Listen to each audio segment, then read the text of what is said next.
Good morning mga kumarites. Pagka-uwi nga ni Jowa galing trabaho ay nag-grocery nga po kami. Nagpasama na nga po ako sa kanya dahil bibili nga po ako ng 3 tray ng itlog at saka ng mantika. At dahil wala tayong sutanghon sa ating tindahan ay bumili nga po ako ng isang balot.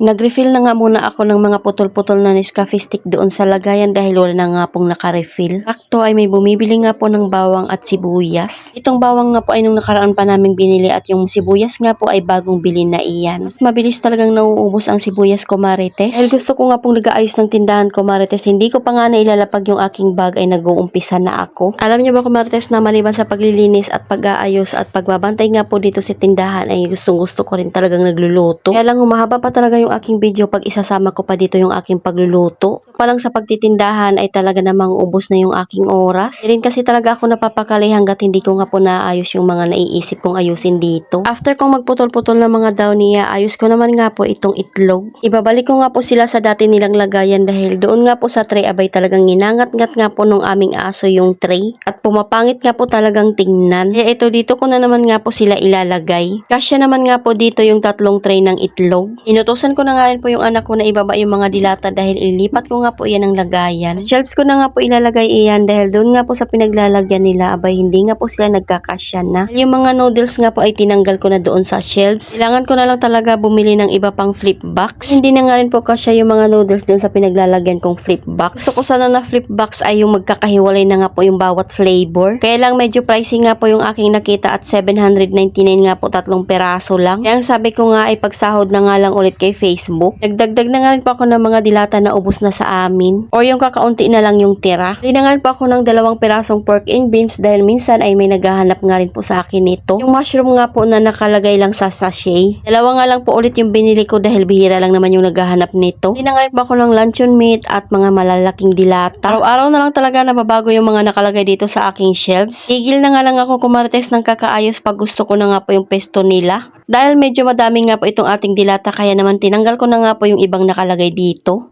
Ang ilalagay ko nga po doon sa pinagtanggalan ko ng dilata ay mga biskwit. Dahil maluwag na nga po yung lagayan ng aking biskwit, panigurado magdadagdag na naman nga po ako ng ilalagay doon. Pabili nga rin po ako ng 2 Nestle cream dahil pag hindi nga naman nga po masyadong mabenta ay pwede na nga po yung 2 piraso lang. Nag-i-stack lang talaga ako ng marami pag alam ko ngang fast moving nga po yung product. Kagaya ng mga kape, sabon dahil yun po talaga yung madalas na nabibili sa ating munting tindahan. Pero syempre pag alam nga natin may naghahanap ng ganitong items ay kailangan din natin meron tayo. Diin nga rin natin mag-check ng expiry date lalo na nga kung hindi naman fast moving. At least kung hindi pa nga expired ay pwede mo pang gamitin. Sayang kasi kung ma-expired tapos hindi naman natin napakinabangan. Maganda na rin siguro na dito nga po nakalagay yung mga dilata para makikita ko nga po kung ano yung wala na. Pag doon nga po sa harap at sa taas ay hindi ko nga namamalaya na wala na nga po yung aking mga dilata at ubos na. Yung noodles na lang talaga yung kailangan kong orderan ng lagayan. Hindi talaga sila pwede dito na naka-expose lang dahil meron nga pong mga langgam. Pero sa tagal ko nga po silang nilagay doon sa flip box ay hindi nga po sila nilanggam doon. May nag-cash out nga sa akin kumarites ayan at nakaready na nga po yung pera dyan sa harap ko.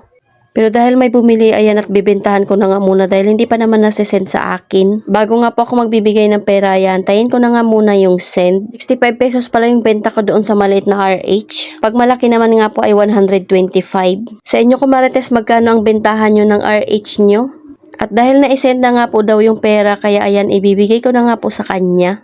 O diba, instant 30 pesos nga po ito dahil 3,000 nga po yung cash out niya at 10 lang naman yung charge ko. Kaya lang yung cash ko nga kumarites abay na sa GCash na at kagagaling ko nga rin pong mag-grocery. Kailangan ko na nga rin pong may mag-cash in sa akin. Isang buwan na nga po sa katapusan itong aking GCash at bibilangin ko nga po yung kinita ko. Dahil ibabayad ko nga po yun sa aming kuryente. Sabi ko nga kay Jowa ay parang makakalibre kami ngayon sa ginamit naming kuryente. Isipin mo yun dahil sa pag-GCash mo lang ay makakalibre ka na sa iyong mga ginagamit. Kaya malaking bagay rin pala talaga pag may GCash tayo sa ating tindahan. Kaya lang naman dati kumarites ay hindi talaga ako nagkakaroon ng GCash dahil hindi naman nga po sapat yung aking pera. At balik na naman nga po ako sa aking pagdi-display, maglalagay nga lang po ako ng presyo sa aking mga pinamili.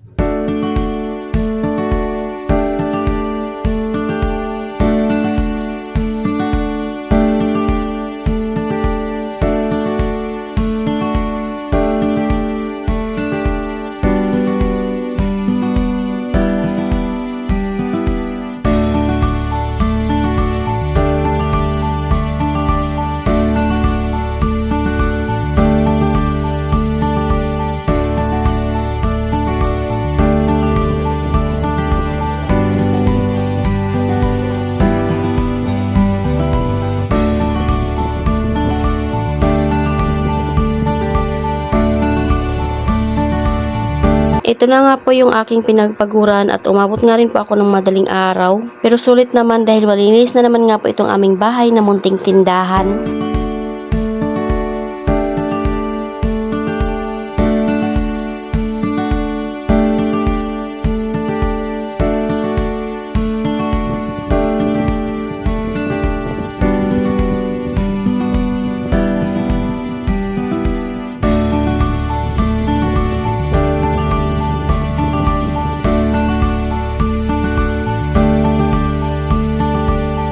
So, yun lang muna ko Marites. Salamat sa panonood. Follow for more. God bless us. At sana i-share nyo na nga rin po itong aking video.